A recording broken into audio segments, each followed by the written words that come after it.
Magandang araw mga kaibigan at sa pagkakataong ito may tampok po akong video sa inyo. Patungkol po ito sa paninindigan ng Simbahang Katoliko dahil sa sinasabi ng mga ministro ni Manalo nakasulat daw sa Bibliang Katoliko sa footnote sa 111 na si Kristo daw ay plano.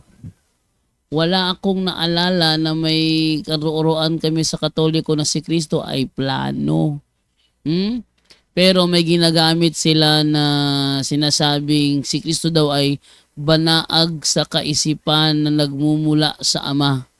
Banaag sa kaisipan na nagmumula sa Ama at yon ay kanilang itinuturing na turo daw ng Katoliko na si Kristo ay isa lamang plano. Yan ang tatalakayin natin sa episode na ito. Kaya kung gusto nyong matuto, panoorin nyo ang episode na ito. Kaya sa mga bago pa po dyan sa aming channel, please po don't forget to hit the subscribe button at ang notification bell para maging notified kayo sa bawat video na ilalabas ko sa channel na ito. Kaya wag na po nating patagalin, simulan na po natin.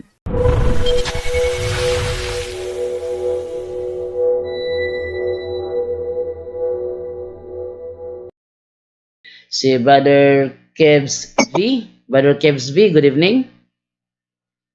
Hi, good evening po. Good evening. Yes, hello bro. Good evening bro. Opo. Meron po kasi ako napanood dun sa nung minsan sa TikTok ba yun? Yung pinag-uusapan niyo yung tungkol sa Diyos ang Panginoong Hesukristo. Oh, Doon sa sinasabing berbo po. Yung gusto ko maintindihan mabuti. anong gusto mo intindihin doon sa verbo? Opo, yung sinasabi niyo ang berbo ay Diyos na nagkatawang tao. Hindi kami ang nagsabi noon bro, ang si Apostol Juan mismo. Hindi, doon sa pagtuturo po ninyo. Batay doon sa inyong pagtuturo po. Binasa lang namin yung nakalagay sa Juan 1:1. Opo. Pero, nabasa niyo na po ba yung footnote nung talata na yun? Na anong ibig mong sabihin? Walang footnote sa talata. Ang nakalagay lang sa magandang Opo. balita, yung verbo means si Kristo. Kaya nga doon sa The Living Opo. Bible ang nakalagay, before anything else there was Christ with God. He is also been alive and is himself God. So ano yung pinakatanong mo doon? Ibig sabihin, bilang po pala gamit niya, magandang balita po, ganun po. Ay maraming mga translation ng Biblia bro na kailangan natin gamitin. Meron kasing Biblia kasi na gumagamit ng paraphrase, ng ibig sabihin ng paraphrase, para mas maunawaan natin kung anong ibig sabihin ng author. Kaya na lang halimbawa, yung The Living Bible, John 1:1, ang nakalagay doon, hindi word, hindi verbo, ang nakalagay doon, Kristo mismo. Kahit ang nakalagay sa original manuscript is logos, pero para maunawaan kung ano yung logos na yon, nilagay Christ. Before anything else, there was Christ. Yan ang nakalagay doon. Okay po. Yung kasing isang salin, ewan kung aware po kayo, yung sinasabing bagong tipang Katoliko. Alam niyo po ba yan? Wala akong Biblia na walang bagong tipang Katoliko, wala akong alam doon. Okay. Wala akong Doon po Biblia kasi, ganun. ang nakalagay po doon sa footnote at pagpapaliwanag po doon sa talata na galing po sa mga otoridad Katoliko ay isang banaag ng kaisipang nagmumula sa Ama. Kaya may nabanggit po yung napanood ko, nakausap ninyo, na plan. Ibig sabihin, pagkaisipan, nandun nga po tumutumbok doon sa plano.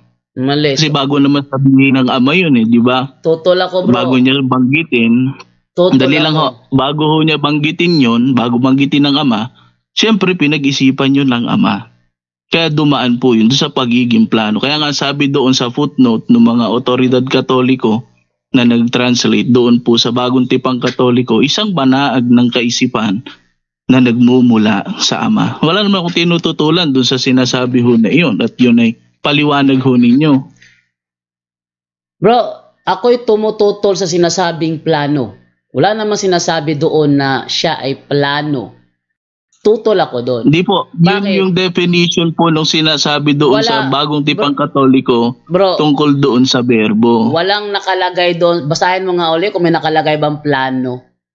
Pakinggan natin uli ha. Pakinggan natin uli kung may nakalagay bang plano. Hindi, ito po, sabi ko lang, tumutukoy doon sa plano. Hindi ko po yun. sinabing may nakasulat na plano. Interpretation Kasi kung nyo. uunawain ho ninyo, yung banaag na kaisipang nagmumula sa Ama, ano po ba ibig nyo sabihin doon? Actually bro, hindi yan nagngangahulugang plano. Bakit? Dahil wala namang Catholic Bible scholar. Ni isang Catholic Bible scholar, wala namang legit Catholic Bible scholar na nagsasabi na ang verbo ay plano. Kaya yung sinasabi ninyo na banaag sa kaisipan ay ininterpret ninyo as plano, hindi ako sumasang-ayon dyan. Bro Jando. Yes, Brother John Ray, go sige ahead. po. Yes, kapatid, bago ka maghusga, magbigay ng paratang, kasi yung binasa mo, libro namin, magtanong ka mo, ano ba ibig sabihin? Wag yung unawa mo ang ilagay mo, tapos yan ang ibabanat mo sa amin. Mali yun. No, mali yun. Hindi Dapat, po, wala akong tanong po, ibinabanat ano na ba ang gano'n sa inyo. pakahulugan ng Katoliko sa ganito? Kasi yung sinabi mo, Hindi sabi mo, ho sa akin kasi galing yun. Makinig ka muna kapatid. Sabi mo kasi kanina na ayon sa otoridad Katoliko, tapos nung inano mo si Bro Jando, ikaw na nagbigay ng kahulugan na ano ang ibig sabihin ng di ba plano? Sa'yo yun. Sa'yo yun. sa amin ang paliwanag ng simbahan doon, the divine cognition of the Father. Una-unawaan mo yan, pero malalim yan. Dahil malalim ang Katolik, divine sa cognition. footnote nung salin ninyo. Hindi, ang ibig sabihin nga nun bro, the divine recognition of the Father. Cognition bro John, divine cognition na ang ibig sabihin nasa kaisipan ng Ama, no, sa libro ni Bishop Laramoro. Pero wag natin pag-usapan yan dito bro, kasi theological explanation yan at napakahirap niyan, napakalalim yan. Hindi rin maunawaan ng mga nanonood yan. Duda ko, No, Iglesia pero ni dapat Cristo. magtanong ko, na- wag kang magbigay ng kahulugan sa aklat namin, tapos ipapaano mo na parang mali yung aral namin, na hindi naman sinabi dun sa binasa mo na yan ay plano, na ang anak ng anak ho. si Kristo ay plano. Sa sa aral namin, siya is generated from the Father, hindi plan of the Father, generated siya. Ganito, galing na sa inyo mismo kasi nga kayo po nagtuturo. Obligasyon ho ninyong ituro yon, hindi ho ba? Bro, sinabi ko na nga 'di ba na ang banag sa kaisipan ay hindi nangangahulugang plano. Sinabi ko rin, katunayan, walang sino mang legit na Catholic Bible scholar nagsasabi na ang verbo ay plano. Yung sinabi mo nga yung plano, pakahulugan nyo yun. Sa inyo yun, hindi tama. sa amin yun. Yun ang sinabi ko kanina. Kaya nang pinaliwanag ni Brother John Ray, yun pala ay divine cognition, Brother John Ray. Yes. So, divine cognition. So, hindi siya plano. Dahil kung plano siya, dapat kung plano siya, meron kang backup na Catholic Bible scholar na nagsasabing yan nga ay plano. Kaso wala kang may pakita eh. Yeah, wala. Hindi po ako nag-i-stick dun sa plano. Ang sinasabi ko po, yung nakasulat doon sa footnote nung talata. Yes, ang nakasulat doon sa bagong tipang Katoliko. Yes, ang nakasulat sa footnote ay walang nakalagay na plano. Yun ang Correct. maliwanag doon. Walang nakalagay na plano. Nakalagay na plano. Ando naman ho ako eh. Kung lalagyan mo ng katagang plano, mindset mo yan na hindi namin sasakyan dahil sarili mong interpretation yan, na wala namang Correct. backup na Catholic Bible scholar. So ano po ang ibig sabihin ng banaag na kaisipang nagmumula sa Ama? Yan na nga, divine cognition. Sinabi na ni Brother John Ray Sa kanina. Tagalog, Sa aklat ng obispo namin bro, tumutukoy kasi yan, doktrina na yan, explanation yan ng mga obispo namin, ng simbahan, kung paano naging begotten son si Yes. Panginoong Jesucristo, no, by Genes through divine generation, Recording in progress. through divine generation of the divine cognition of God. Kaya kung gusto mong malaman yan, mahirap rin ipaliwanag dito. No, kasi nga kahit ako nga hindi ko na yan ma-explain ng maliwanag yan kasi napakalalim yan. Pero yan ang paliwanag ng simbahan, hindi yan plano. No, divine generation of the divine cognition of the Father. Sinagot na nga, Dapat bro, hindi yan plano. sinagot na nga bro, divine cognition. Yun ang sagot. Hindi ko na problema ngayon kung hahanap mo pa ng kuti-kuting na kung sa palaliman, wala kami pakialam doon. Ang sa amin na sinagot na kanina, na ibig sabihin niyan is divine cognition. Wala sa aral natin, Bro John, doon ang Kristo ay plano ng Yes, Diyos. wala. Hindi namin official na turo yan. Interpretation nyo yan. Wala namang Catholic Bible scholar na sumusuporta dyan as backup. Wala nga po ako doon sa plano. Ang sinasabi ko, nandoon po sa banaag na kaisipang nagmumula sa Ama. Yun Ang dali naman po intindihan, di ba? Di ba Tagalog naman yun? Hindi nga yung plano. Ikaw naglagay ng plano. Wala nga ako doon sa plano. Alisin nyo na yung plano na yun. Ang sinasabi ko po, yun nga, nandoon sabi ko, sa ang sagot nga namin din sa'yo, sa turo ng simbahan, ang explanation dyan kay Bishop Laramoro, I think, tinawag yun na divine cognition of the Father. Yung banal na kaisipan ng Ama kung paano nagmula ang kanyang buktong na anak. Kaya nga pinanganak siya ay bigatin. Monogenes That's theos. not a plan of God. So existed Nagets na mo? po ba siya noon? Nasa isip pa The lang siya Son ng of Ama? God, Ay, the Son of God, bro, generated. ang tanong niya bro ngayon, mayroong halong tricky. Sabi niya, Tricky talaga. ang tanong niya ngayon, existed na ba siya sa isip ng Ama? Sinabi na nga hindi plan. Ang sabi, ito, babasa tayo ha.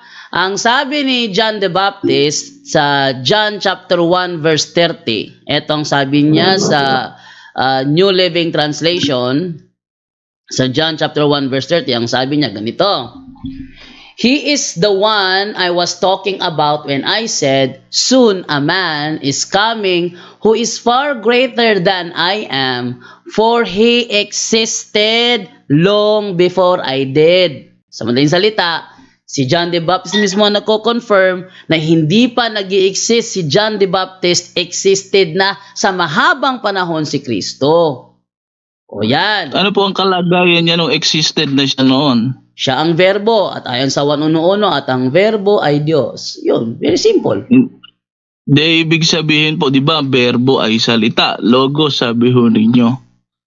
Yun na nga. Ibig sabihin ba noon, may existence na kaagad kapag salita pa lang? Yes, sabi ni Kristo mismo 17:5, hindi yun salita na hindi salita na literal na salita na yung lumalabas sa bibig. Mali na naman yun. Afterwards Ang ibig sabihin mo doon. Sabi ni Kristo mo sa 17:5 ng Juan, sabi niya sa 17:5 ng Juan, kaya Ama, ipagkaloob mo sa akin ngayon sa iyong harapan ang kaluwalhati ang taglay ko sa piling mo bago palikhain ang sanlibutan. So bago palikhain ang sanlibutan, kasama na si Kristo ng Ama. Kaya yung sinasabi na na plano, walang ganyan turo ang Katoliko. Sarili nyo lang interpretation yan sa aral namin. Kaya sa madaling salita, ang tinitira ninyo, hindi ang aming opisyal na turo, kundi ang akala ninyo na turo namin. Sige, Kevs. Ano po ba yan? Gumagawa sila ng Bro John, diba? Gumagawa sila ng sariling punching bag tapos sinusuntok nila. Bro Jando. Yes, Brother Angel. Okay, pasingit lang bro, kung sino nagtatanong, isang tanong lang po, no? Pagka ba libro nyo, sino dapat magpaliwanag? Bawa, libro Kayo ng po, kaya nga po yung tungkol sa libro nyo yung tinatanong namin. O yun nga, sinagot ka na kanina, di wag mo nang kontrahin dahil yun ang sagot namin. Hindi ka nagtatanong bro Kasi ang ginawa mo, kung nagtatanong ka, pag sinagot, maniwala ka. Ayun. Ang nangyari sa'yo bro, talaga, ginyads mo agad. Ito yung ibig sabihin, di ba? That's not a question bro. Naintindihan mo ba yung sinasabi ko? That's not a question. Kasi sinabi mo, ito ibig sabihin. So that's the question. That's our books, Catholic books. You don't have the right to explain that. Kami lang, dahil Catholic kami bro. That's not a question. Ngayon, sinagot, pinaliwanagan ka, ayaw mo maniwala, hindi ka nagtatanong bro, nagmamagaling ka sa turo namin. Nagmamagaling ka sa turo namin, libro namin yun bro. It's like parang medisina yan. Kung libro ng doktor yan, hindi ka pwede magpaliwanag kung engineer ka. Ganun lang kasimple yun. Libro ng Katoliko, wag mo sabihin, yan ang ibig sabihin dahil yun yung akala mo. Kami nga magpapaliwanag, Catholic books nga eh. Ba't kayo Yun nga po yung magpapaliwanag? tinatanong ko. Naintindihan nyo ba yung tanong ko? Sinagot Ang ka na tinatanong ko, kanina. anong Hindi ka nga kahulugan? nagtatanong Yung eh. Sabi mo, sinasabi ito na yung yun. ibig sabihin. Sinagot ka Sabi na mo, bro. ito ibig Bro, sabihin. sinagot ka Sinagot na na nga. ni John Ray kanina. So kung ayaw mong tanggapin yun, wala kami pakialam doon. Alam kong hindi ka Ayan. Katoliko, kaya Ipakita mo nga, sinend ko sa'yo bro, ano ba yung ibig sabihin ng divine cognition para matuto ko ng theology. Kay bro, kay bro Junri, pinakita mo nga yun bro. Ito ang sabi ni Sabi ng Bro cognition. Angel. Sa agham, ang pagkaalam o kognisyon, sa English cognition, ng kaalaman, ay isang pangkat ng mga prosesong pang-isipan na kinabibilangan ng pagpansin, atensyon, alaala, ang paglikha at pag-unawa ng wika, pagkatuto, pangangatwiran, paglutas ng suliranin at pagpasya. Saan to bre? Sa Google to, no? Google. Yan, sa Google. Yes, ikaw sabi mo plano, sabi ng internet, hindi naman, may mababasa bang plano dyan? Ikaw lang nagsabi yung plano eh. Kaya yun ang sinasabi namin, Catholic books yan bro, magtanong ka lang, we explain, then listen, and then understand. Das mas malalim So, pa. hindi nyo naintindihan yung tanong ko. mas Ang malalim sinabi pa ko ho kanina, nag-rely ho ako doon sa sinabi nung nakausap ninyo. Sino ba nakausap namin? Hindi ho sa akin galing yun. yung Doon sa ano, video po. yung INC ba na nakipagsubukan dito. Pero dahil yan ay Catholic doctrine, hindi ka dapat naka ano sa mindset niya dahil yung mindset niya hindi yun ang mindset namin. Dapat magtanong ka lang ano bang ibig Oo. sabihin, tapos wag mong Yan. kontrahin. Kung sa tingin mong mali, ano lang, ganun po pala. Ganun lang dapat kasi libro namin yun eh. Okay lang sana kung Biblia yun, tapos may sarili kang unawa dyan, magkakaano tayo ng unawa sa Biblia. Pero binabasa mo yung libro namin, tapos magbibigay ka ng sarili mong interpretasyon na plano, tapos titirahin mo. No. At Para siya kang- nagsabi, Hindi bro, po Para kang gumawa bro ng ano ba? interpretasyon, Para kang ulitin gumawa ko ng lang. punching bag. Galing po ako doon sa Nilagay mo yung pagre-rely. Bro, makinig ka muna. Para kang gumawa ng punching bag, nilagay mo dyan sa harap mo, tapos sinutok-suntok mo. Hindi naka yung punching bag. Ikaw ang gumawa, Hindi ikaw nyo ang sumuntok. nagigit eh. Di ba sinabi ko nga kanina, nag-rely lang ako doon sa sinabi noong nakausap po ninyo. Hindi ko. Ano? Sige mo po na, at least nasagot na namin yung hindi yung plano bro. Move on na bro. Sige, galing din doon sa mga paliwanag po ninyo. Kasi nga, di ba, magulo eh.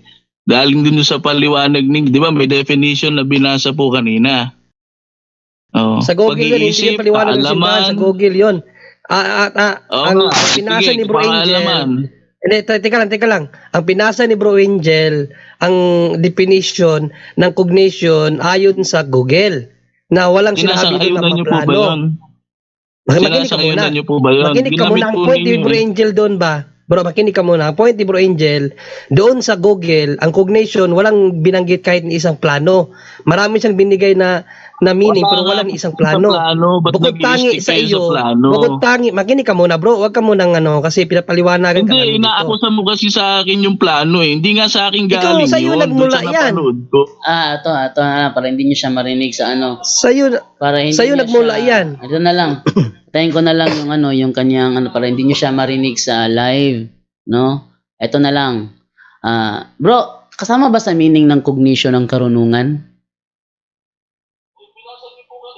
Brother John Ray. Yung pinasa ni Bro Angel, brother. iba kasing explanation, ibang explanation ng simbahan dyan.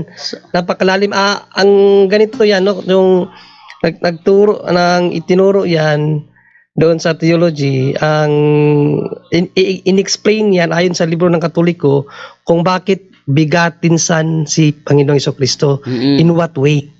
Through divine cognition of the Father. Na sa kaisipan ng anak, no, sa kaisipan ng ama, no, here comes na kasi perfect si God eh. What he thinks, yan ang lalabas. So yan ang explanation doon. Ano ko lang to, ano yan yung direkta lang na kasi mahaba yung explanation niya eh, na sa divine cognition of the Father, ibig sabihin divine cognition, yung perfectong kaisipan niya, comes the Son, nag-generate. So kaya nga sa Bible may mababasa tayo siya ay larawan ng Ama eh. So ibig Generated. bro, Nag-generate siya. Ibig sabihin, parang generate. Para bang ito. Ito siya, ito. No, ito. Tapos, lumabas ang isang ganito na parehas talaga, na walang yung generated ba, nag-generate siya, parehas na parehas. Ganyan ang anak at ang ama. Para siyang nagsalamin na kung nagsasalamin tayo, mayroon tayong isang image na nakikita sa salamin, pero yung nakikita natin hindi totoo. Pero ang ama, when he thinks of himself through his divine cognition, yung perfect think ng ama, comes the son. Iyon. So yun pala. Yun ang paliwanag doon sa theology. Kaya yung nabasa niya na kaisipan ng ama na plano, hindi plano. Generation yun. Divine generation on how come naging bigatin ang isang anak. In-explain kasi ng simbahan yan, hindi kasi yung katulad ng sinabi sa Bible na ipinanganak ang anak, ang Diyos anak, kaya nagbuntis ba ang Diyos? Hindi ganyan ang paliwanag ng simbahan. Ang paliwanag ng simbahan through the divine cognition kung paano ipinanganak ng Diyos Ama ang Diyos anak. Generation, generated means isang ganito lumabas kopyang-kopya. Ayun. Parang yan ang cloning, parang cloning, ibig sabihin. Parang cloning niya, wala talagang tapos parehas sila lahat. Parehas sila ng wala talagang kulang na depekto dahil nga divine cognition, perfect think of the Father. Ayun. Okay, Brother Kevs B? Nasa isip nga po ba siya, existed na ba siya nun? Yes, bro. Existed na siya nun, bro. No? Yes, kasi eternal sila. Bro, existed si Kristo noong simula pa. Kaya nang pasimula siya ang verbo. Pasimula pa lang kung sa The Living Bible pa yan, before anything else existed, there was Christ. So hindi sa isip na parang nasa utak lang niya na hindi naman nag-i-exist. Hindi katulad sa atin, bro, na parang ganito, bro, sa atin, bro, kapag makinig ka, kapag nag-isip tayo, gusto ko ng bahay. Ayun, Isip lang natin, pero walang bahay. Walang bahay, yun. Hindi Ang nag-isip Diyos, bahay. pag sinabi ng Diyos, gusto ko na may mundo, may mundo. Ayun. Gusto ko may Diyos anak, may Diyos anak. Ayun. So, hindi pala gaya sa Because atin. of His divine cognition. Hindi pala perfect gaya sa atin, Brother John Ray, na pag tayo nagplano ng tindahan, Walang tindahan. Hindi pala ganun. Plano lang. Siguro, ginagawa siguro nilang ganun yung Diyos, kaya akala nila, plano, hindi nag-exist in reality. Yun pala ang problema sa kanilang turo. O, sige na. Kaya yan ang explanation ng simbahan, kapatid, kung bakit naging bigatin san ang anak. Kayo, wala kayong explanation kung bakit naging bigatin san ang anak. Kung kayo tatanungin, nga kayo. Pero ang simbahan, may explanation dyan. O, sige, tahan na. O, sige, next question mo, bro. Ano next question mo? Susundan ko lang yung sinabi ninyo na kapag inisip ng ama, magkakaroon na kaagad ng ganyan. Di katulad na sa atin na kapag nagplano tayo, hindi pa magagawa kaagad. Kailan ho ba inisip ng ama na magkakaroon ng Kristo? Hindi ho ba bago palalangin? Mali na naman. Hindi nga ganun, bro. Hindi ganun na parang hindi kailanman inisip ng ama na magkakaroon ng Kristo. Ito talaga. Playing with words.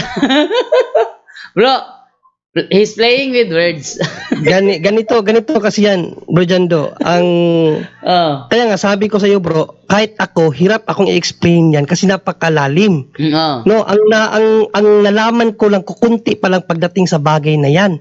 Ang nag-explain sa amin yan yung yung maestro namin sa theology, siya nag-explain yan. Hindi ko pa masyadong naunawaan yung buo niyang sinabi, pero kung siya ang nagsalita, talagang klaro.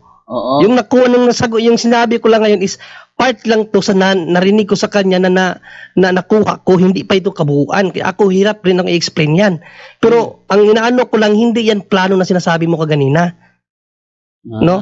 Para lang maklaro pa na ang Diyos ay walang sinasabing plano na magkaroon ng anak. Walang plano, walang pag-iisip na magkakaroon ng Kristo, walang ganun, bro. Sige, bro, tahan na. Next. Walang ganon? Walang nga ganon. Nako, hindi siguro. Siguro, para sa iyo, meron. Baliktarin natin, Bro Jando. Bro Jando, kapatid, pwede mo bang explain sa amin on how Christ became a begotten Son of God? Sige, ikaw mag-explain. Hindi, ako nagtatanong Kayo lang ang Kaya sasagot, nga di ba? Sabi nga namin, bro, hindi kami nagmamarunong kasi hindi kami ang simbahan. Yung sinabi ko sa iyo, part lang ang narinig ko na turo sa amin ng maestro namin. Hindi pa ito yung kabuuan. Mahirap akong i-explain, mahirap kaming i-explain kasi hindi naman kami ang simbahan.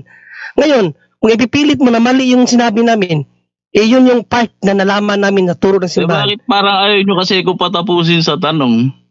Hindi kasi hindi nga namin masagot yan ng konkreto kasi hindi mo masagot. napakahirap yan. Napakahirap magsagot ng makinig ka muna. Mahirap isagot ang explanation ng kayo simbahan. Kayo nakikinig muna Hindi, makikinig ka muna. Para matapos sa issue na yan ba? Kasi kami, hindi namin alam ang buo talagang explanation ng simbahan yan. Ang akin lang na inano ko sa iyo, hindi yan plano na sinasabi mo. Ay, divine hindi nga ako cognition nagsabi doon. True divine Nag-relay generation. lang ako doon sa napanood kong kausap nyo. Sino magkausap namin? Hindi wala akong alam dyan. Bro, hindi ba may Nag-relay, statement napanood ko nga. Sabi mo kanina, Alam bro. nyo yun, ang Bro, kausap sabi mo, na yung ayon isa sa libro nyo. yung maitim. Bro, ito pa yung statement mo. Sabi mo kanina, ayon sa libro nyo. Walang sinabing kausap nyo. Iniba mo Oo Sabi nga. mo, ayon sa... Libro yung sabi niya kanina, sabi niya na Ayon sa libro, Yung Katolik. sinasabi kong ayon sa libro nyo, yung banaag na kaisipan. Yung plano galing doon sa nakausap nyo, doon ako nag-rely. Hindi ka ba nag pinagtaytahi mo pala mga statement tapos tinanong mo sa amin. Iniba na, bro. Kaya nga, kayo naman, nagre-rely lang kayo basta-basta doon sa tinatanong. Hindi akin galing yun. Abay, Doon yung sa natural, pinanood kong kausap. kung ano yung tanong, yun ang isasagot. Pero kami nga, klinaro namin about dun sa tanong mo kasi sabi mo kasi ayon sa otoridad ng Katoliko. Ako kasi alam ko na walang tinuro ang simbahan na may planong Diyos na gumawa ng Kristo. Walang ganung turo sa amin. Kaya ako napasagot. Sinasagot ka ni Bro Jando. Tama lahat ang sagot ni Bro Jando tapos in-insist mo yun sa iyo Yeah, ini-insist niya. Kung sa tingin mo, manipulate mo yung mga utak na mga nanonood sa amin, na mabibigo ka lang, hindi mangyayari yon. Kaya huwag ka nang umasa. Sige na, tahan na. Next question. Next question lang kasi mahirap talagang i-explain yun kahit kami hindi namin ma-explain ng buo yun. Sundan ko lang yung tinuturo po ninyo. Yung pagsunod-sunod mo, hindi naman ayon sa aming explanation. Wala ka naman kaming sinabi na meron siyang plano na magkaroon ng Kristo. Bakit mo na itanong na kung sabi mo, sumusunod ka lang sa amin, wala naman kami sinabi na inisip niyang na magkakaroon ng Kristo. Ba't ka nakapagtanong ng ganon? Ikaw pa lang mismo, diferensyado na. Sige na, tahan na. Next question. Patapusin niyo ako sa tanong. Sige bro, go ahead bro. Wala mag-i-interrupt. Sige bro, go ahead bro. Sige. Nagpaliwanag kayo kanina, binigyan niyo ng definition. Yung banaag na kaisipan. Di ba? Tama o hindi? Tapusin mo tanong mo. Ako kasi di ko naunawaan yung ano ba ibig sabihin ng banaag sa English. Bro, Junel, patapusin mo siya, bro Junel, para baka magreklamo na naman. Para maklaro ko, ano yung banaag sa English? Di ko kasi ano mo yung Google Translate bro? Ano yung banaag sa English? Bro Angel, ano yung banaag, Bro Google Angel? Translate, naka-cellphone lang ako. Okay, so yun po ha. Ang tanong kasi ni Brother John Ray, gusto niyang maliwanagan, ano daw ang ibig sabihin ng linyang si Kristo ay banaag sa kaisipan na nagmumula sa Ama. Okay, tanong natin yan dito ngayon sa ating AI dito. Ano ang ibig sabihin na si Kristo ay isang banaag sa kaisipan ang nagmumula sa Diyos Ama? Alamin natin kung bahagi ba sa meaning niyan ang plano o di kaya yung sinasabi nilang plano bunga lamang ng kanilang maling unawa sa term banaag. Kasi yung term banaag kasi liwanag yun, niliwanag, no? Ating basahin na. Ang pahayag na si Kristo ay isang banaag sa kaisipan na nagmumula sa Diyos Ama ay hindi direktang salita ng Biblia.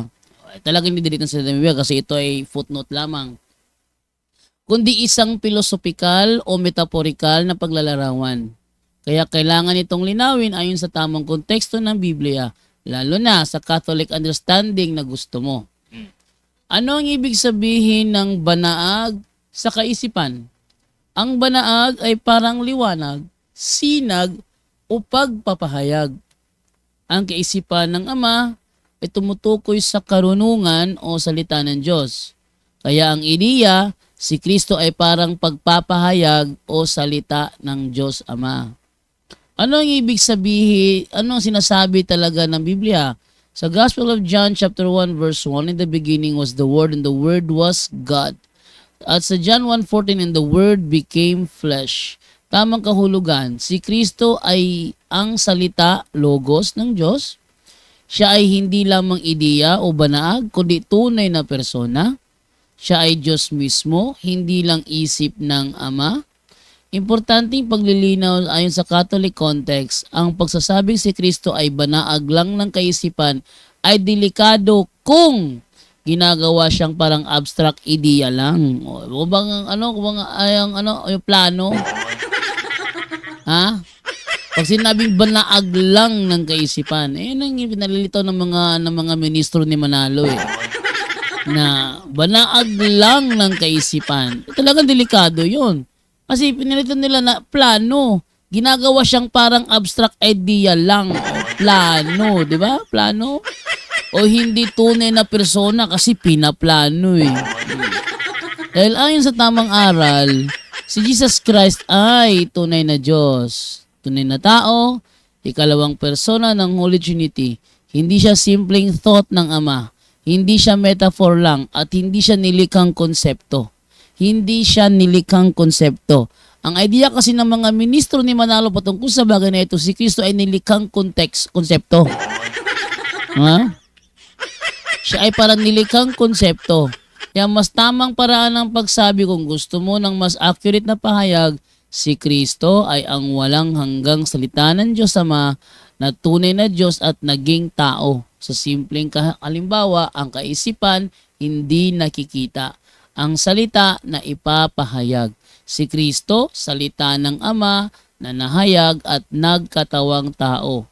Ang buod, ang banaag sa kaisipan, metaphor lang, hindi literal.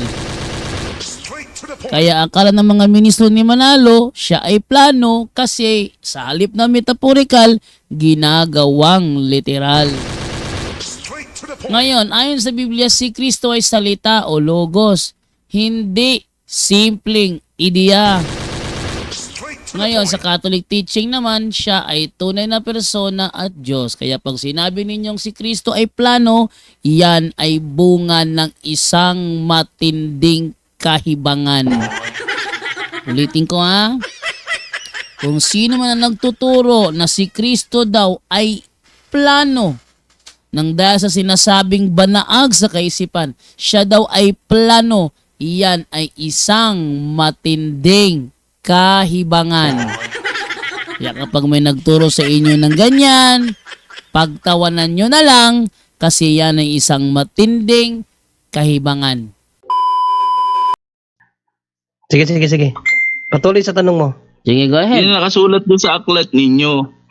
Ngayon, ang tanong ko, may eksistensya na ba siya noon bago pa lalangin ang lahat? Kasi sabi ninyo, pagka plano ng tao, hindi agad nabubuo. Pag ang Ama nagplano, nabubuo kaagad. Diba si Kristo pinlano bago likhain ang mundo? No. Tama ho ba? Mali. Ang tanong ko Mali. di ba binasa nyo kanina?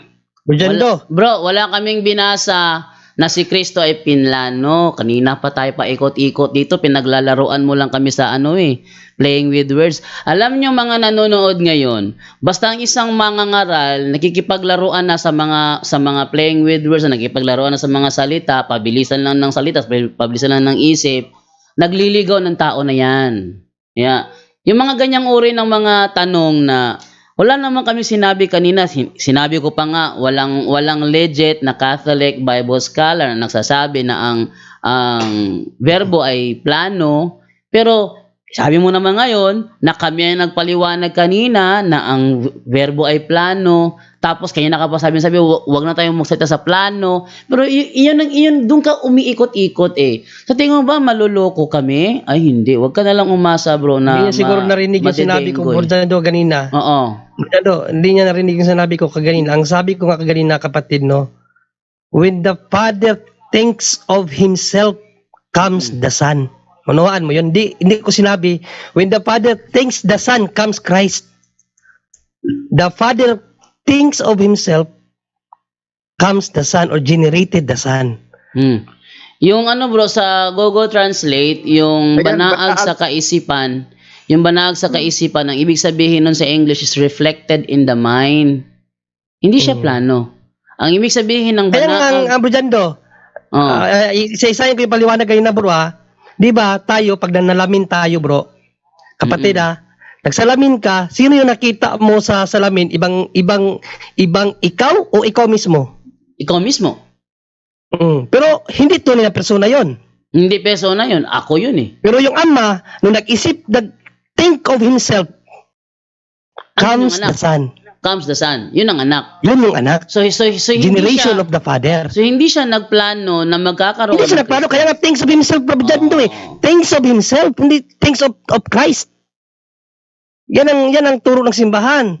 Bro, John Ray, may binigay ako yung banaag. Napakaganda ng pagkapaliwanag. Hindi siya Banaag. Sige, tingnan natin Banaag. Tingnan mo. Ang naalala ko sa Banaag kasi yung si Dolphy, Banaag whiskey. Ang banaag yan. Banaag, baybayin, spelling, soft ray, glimmer, yan, faint light, synonyms, sinag, sikat, kislap, o glimpse, no? Glimpse, yun. Yan ang ng Diyos, bro. Wag layo sa plano, hindi yung plano. Yun yung kakislapan ng Diyos, may persona. Ang nangyayari kasi sa mga tao, okay na yun bro, pinaliwanag na namin, Catholic book yan. Tama na bro, pinaikot-ikot mo lang, iisa lang naman ang tanong mo pa rin. So pumunta ka sa iba naman tanong bro. So kailan ho iniisip ng Ama yung tungkol kay Kristo? Pareho lang. Hindi talaga no. Wala siyang Hindi inisip plano, tungkol kay inisip Kristo, sabi ninyo. kapatid. Hindi plano, inisip. Ito, glimpse nga eh. Banaag, glimpse, hindi siya inisip, no?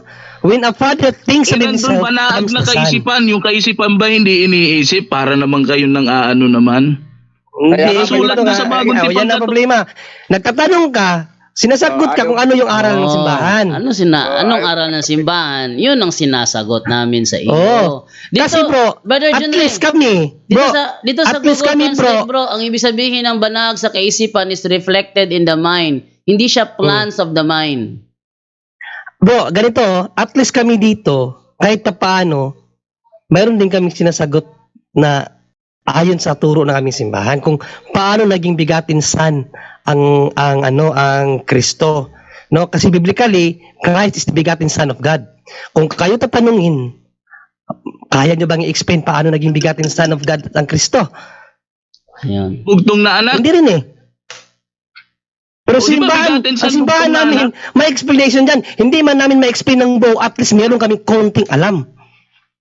Yun naman pala. Yun. Konti pala alam ninyo. Ba't nagtuturot nangangahas kayo? Di ba? Ay, wala. Hindi na ito pangangas. Hindi pa Turo man, sabi man ito ng, sabi ni sa Pablo, kahit hindi panahon, magturo ka. Hindi mo alam ang talata na yan? Ay, Brother John Ray. Oh, bro. Wag mo na lang masyadong dahil ang estilo na ginagamit niya is pangaasar, panggugulo. Pamiluso po. Tatanungin kita, pamimiloso bakit ikaw, hindi ka ba nangaas na nagturo ngayon? Siya yung nangangahas ngayon. Dahil bakit? Dahil siya nangangahas Pinaraan mo ngayon. lang sa tanong eh.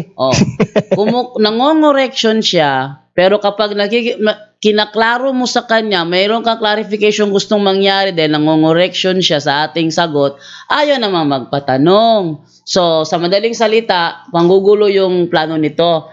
Duda ko ano kaya sa tingin niyo iisip nito? So, Schedule Bro. yan bro, talak ganun na lang bro. Tahan na. Move on na. yan. Move na lang sa ibang Brojando. tanong. Yun. May babasahin lang ako, Bro Jando. Sige, go ahead. Kasi itong taong to, Oo. imbis na magtanong, nang iinsulto. Yes. Oh, Pangahas daw okay, tayo. Bro, baka naaapektuhan na sa ating programa to. Dahil ang ating programa, Kasi hindi na sila marami ng ano Katoliko bang na sabi dito buksan ng sa isip, kaya basahin natin ang sinabi. gusto niya sinabi ni sa tumigil Pablo, tayo. bro. Ito sinabi ni sa Ano sabi Pablo, niya? kapatid, Oo. makinig ka ha. Si Pablo na apostol ni Kristo Jesus sa pamagitan ng kalooban ng Diyos ayon sa pangako ng buhay na nasa kay Kristo Jesus, kay Timoteo na aking minamahal na anak. Biyaya, kaawaan, kapayapaan nawang mula sa Diyos, Ama at kay Kristo Jesus na Panginoon.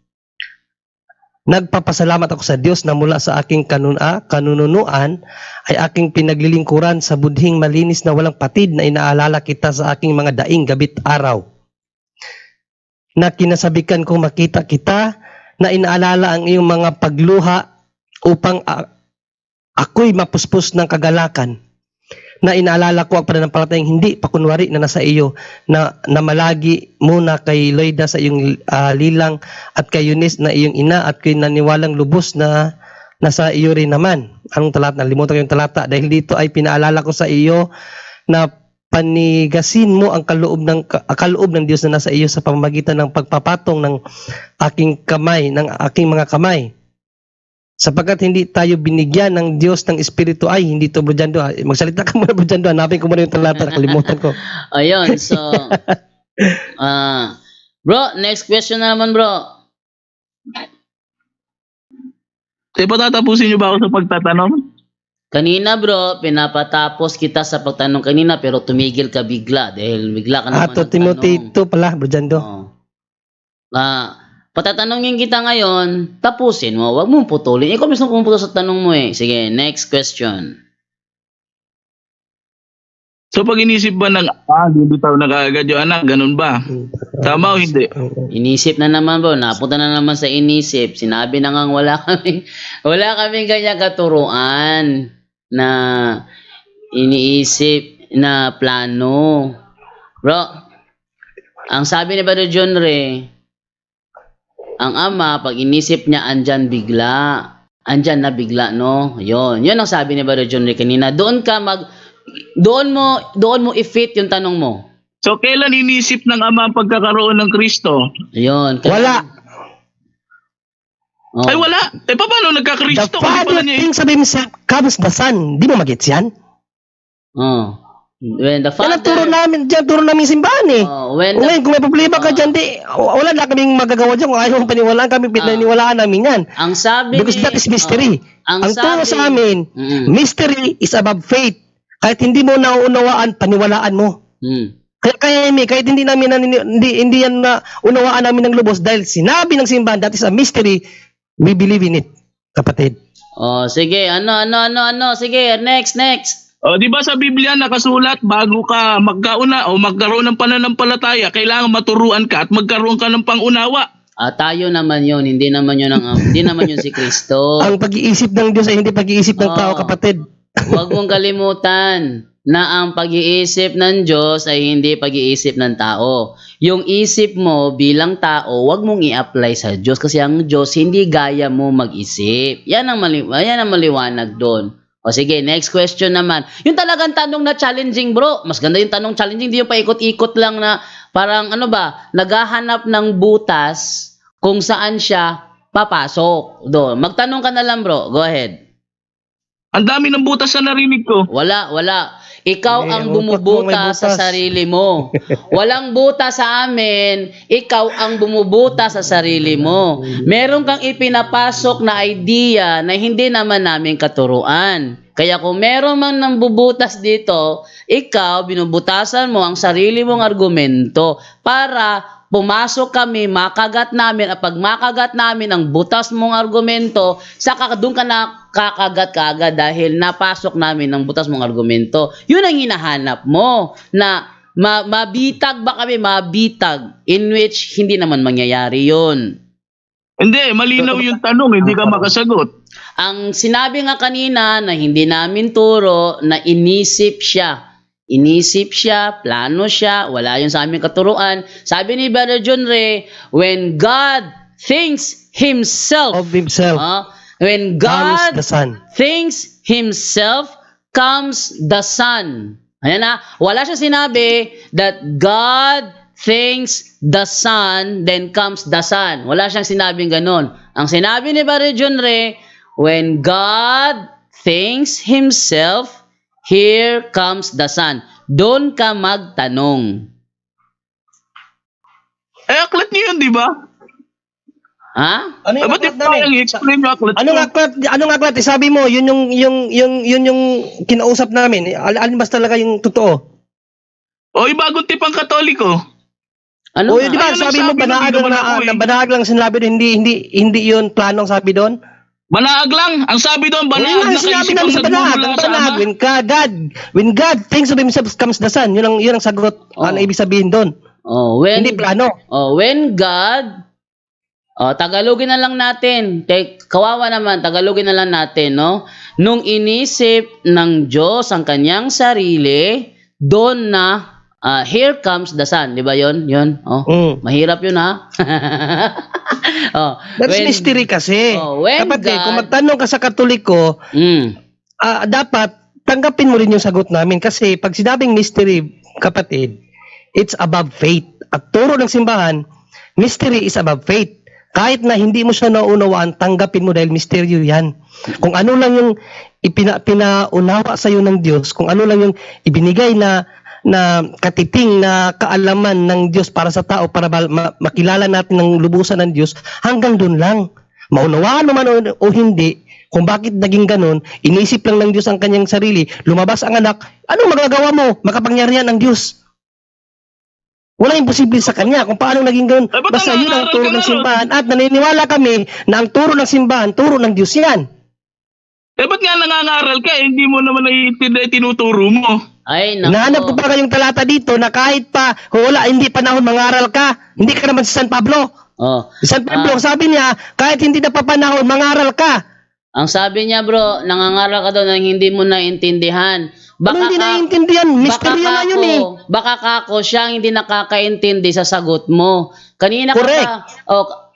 kanina pa sabi si Brother John Ray, when God thinks Himself, dahil hindi mo naintindihan, nakala mo, God thinks about the Son. Mali yun. Kaya kung may pagkakamali dito, ikaw ang nagkakamali. Nahanap ko pa dito yung Wag mong ipahid, bro. Wag mong ipahid sa amin ang kamalian mo dahil unang-una, hindi kailanman sinabi ni Brother John Ray that God thinks about the Son. Ang sabi ni John Ray, when God thinks Himself, here comes the Son. Yun ang tanong, yun ang sinabi niya. Kaya dapat ang tanong mo nakabate sa sinabi niya at hindi sa mindset mo. Yon. Huwag mo kaming pasakayin sa maling unawa mo. Sige, next question. Kung halimbawa bro dyan, magtanong kayo sa kanya bro. Magtanong kami sa kayo. Isa lang. Huwag mo lang ipilit bro, John Ray. Okay, sige. Dahil ayaw niyang tumanggap ng tanong. Alam ko na kung anong liliyon to na ayaw tumanggap ng tanong.